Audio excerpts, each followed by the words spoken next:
So some weeks you make money and some weeks you break money. But I got all my wheel bearing stuff fixed, sorted out. I ended up putting a new crown wheels on there and some other stuff. But that's all in this week. And then also this piece, this is all off the old mill before I redone everything, because I redone all of the undercarriage brand new, literally all the parts, wires, motors, everything. Well, now this has got 250 some hours on it, and this piece here has went out on the mill. Now this is basically reads where the head's at. It rides on a sprocket, as you can see here. See this here? This rides on this sprocket. It's held on by this bolt. And like I said, this is the old part that I had. This is all still, I don't know if it even works. I never even tried it. But I've got it all here if I need the parts off of it. I'm hoping this works, because I'm wondering, what do you guys think this little part here, this, just not even the plate, just the little part, cost? Just guess what you think that cost. Put it in the comments. Don't cheat and look it up. But anyway, I have to get this one off, and hopefully this works, because this thing is just crazy expensive. And so this here is stuck. We've got this company that reached out to us and has been wanting us to test this, and I haven't had anything to test it on, but it's a magnetic induction heater. And to get a torch in there, it would blow heat on all the sides. So now I'm going to see how well this works and see if I can just heat this part and get, because I can't get, I broke a hex key trying to get that out. I've done all kinds of stuff trying to get this to come out of here. And now I'm going to try this and see if I can get it to heat up and then pop out. So you guys are going to get to see whether this works on this or not. I mean, I've never used one of these, but the concept is really cool. Basically, you can put it around stuff and heat it up, and it heats that area more precisely than like a blowtorch or something of that nature, because I don't really want to get this hot at all. I don't know what all's in that thing, but I'm going to take one of these apart and find out. But anyway, let's get this set up and then we'll show you.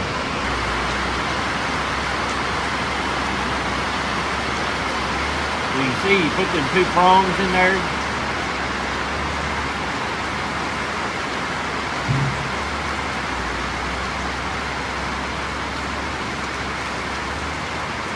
And once you get it locked down, I've already got it plugged in. This is not, wireless, so you have to have a plug for it. You can see over here I've got it plugged in.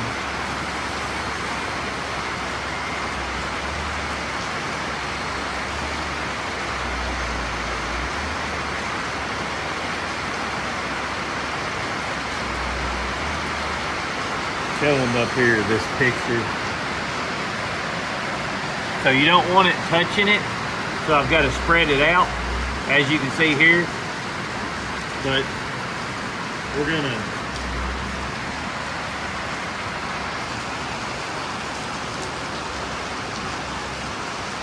see if we can get it hot.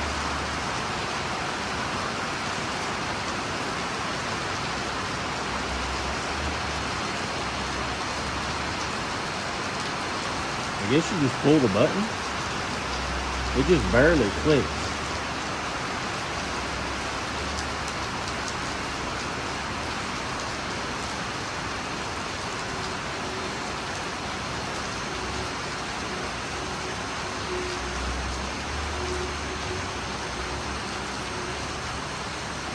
I can see smoke coming off of it. I don't know what it's.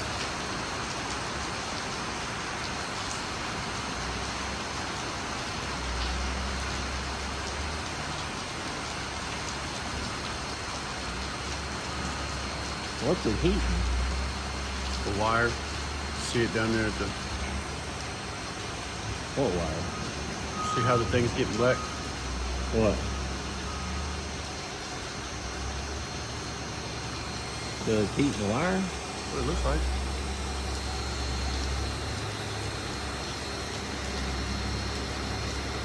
No heat there. No heat there. I don't know, maybe I need it. So this wire's getting hot. Maybe I have it too far. I mean, it's not super hot, but this isn't hot at all. So is this too wide? Maybe. Pause it for a second. All right, so the problem we figured out is this is a free coil, so you have to wrap it around it several times. But the problem with that is trying to get it in here to wrap it around that. Once, if I did wrap it in there, well, then I couldn't get the, screw in there to back that out. And then also I couldn't take this off because this is going to get extremely hot to get that away from the piece. So we're going to have to try something different, I think. All right, so we're going to try it. I wrapped it around it just to see if we could get any heat going to it. I mean, it heats up quick. I don't know what all it's heating up, but so far that's not hot.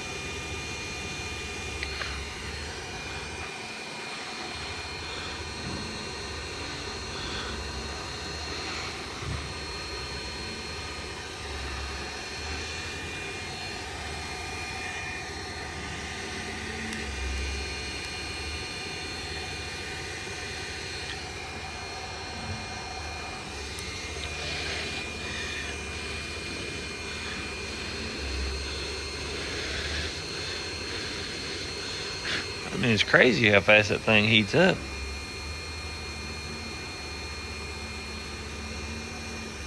That ain't hot yet.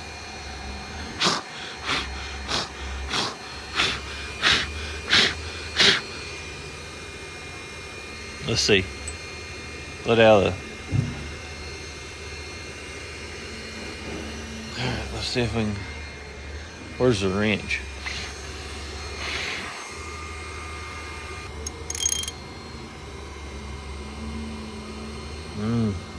Thing's still in there.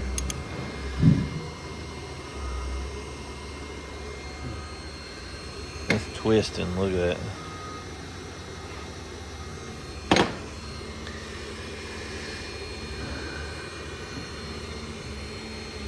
That one won't go down on there though, will it? I mean, it goes on. So we still haven't got that thing out. We've broke off several hex keys, all kinds of stuff, but I opened this up to see inside of it. If you guys want to see inside this thing, here's what it looks like. It's got a little on switch up here, but you can see in the top it says bus in, bus out. On with that little switch, and then that connects to the back. I doubt anything's wrong with this part. The wiring part, it's probably inside this.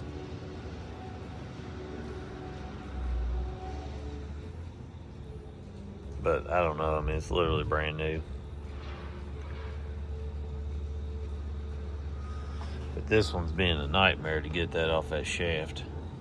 So we're getting tired of messing with this heat induction and this other stuff because you can't really get the heat induction around just the bolt. And I'll probably get this stupid thing off and it won't even work anyway.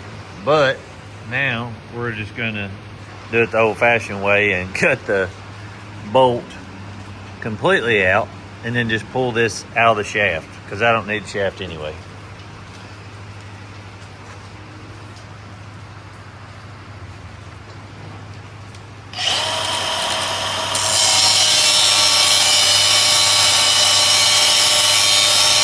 Go over there and look and see how far them sparks are going. You need a spark sample? Yeah. Get a sample of them.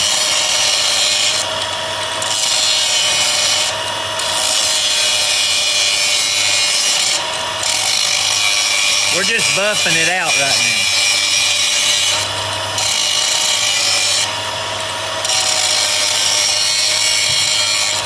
See, look in there. You can see what I'm doing. I'm just going to grind it down till this shaft is completely flush with the flat spot. that's on this. You can see here there's a flat spot where that key goes down and pinches against that. So I can just pull that out of the end of the shaft, because right now that key's got it locked on there.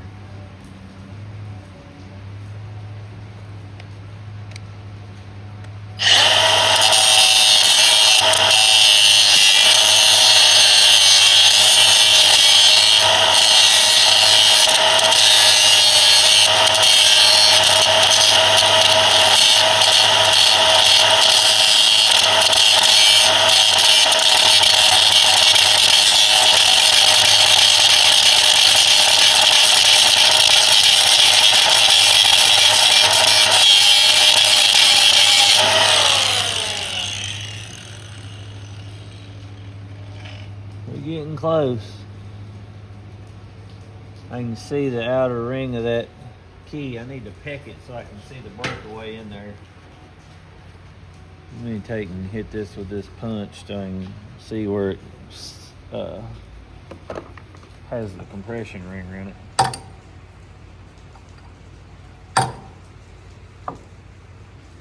Now you can see the outer lip of where that whole bolt was going down, so I know where to watch for.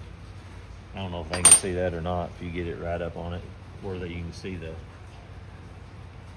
ring, put it right up above it. See the ring of the bolt? I know to keep going down by that. You see we're getting real close down there to it, and I'm just going to show you. You just keep following the ring down, and then you can see we're getting really close. That's beveled there, and then that will pop out once we get just a little bit further, because we're getting close to the end of the bevel right there, and then we'll be able to pull this whole thing out. So you can see there, it popped right out. See that? I just took a chisel punch, popped that out. We're nowhere near touching the shaft. So now I just gotta take these bolts out and get that out of there. All right, so we got this all the way to where it's, you know, ground out, and now we've got to take these and kind of pry out on this to get this out of here, because it's old and seized. So we're working it around through there, as you can see, triple flatheading it. So we're about to get it out, and we put this back behind here.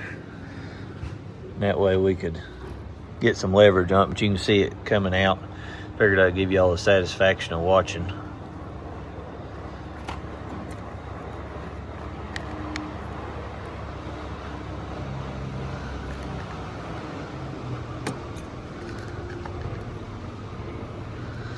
Let me just put some more 40 on it.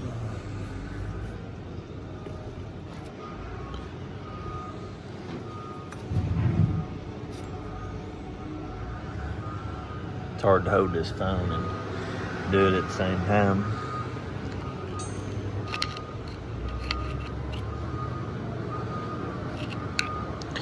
Getting stubborn.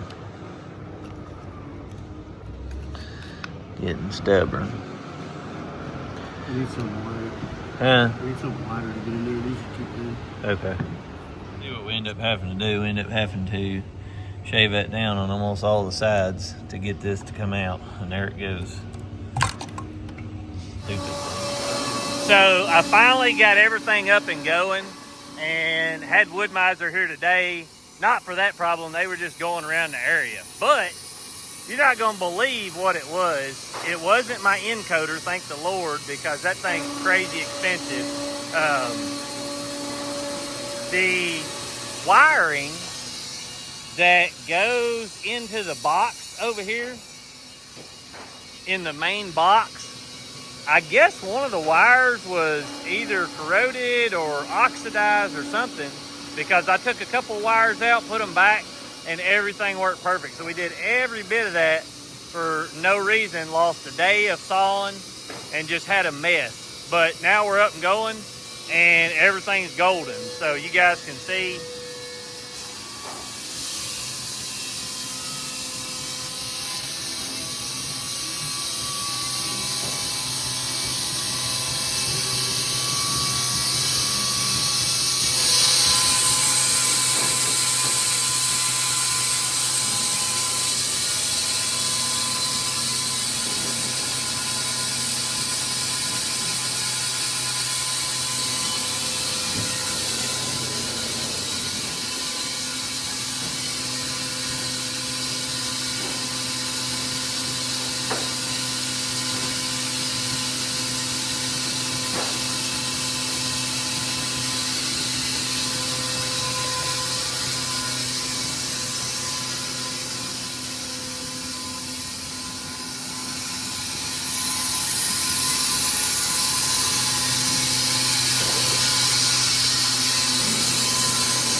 I've got my sawyer in there sawing right now.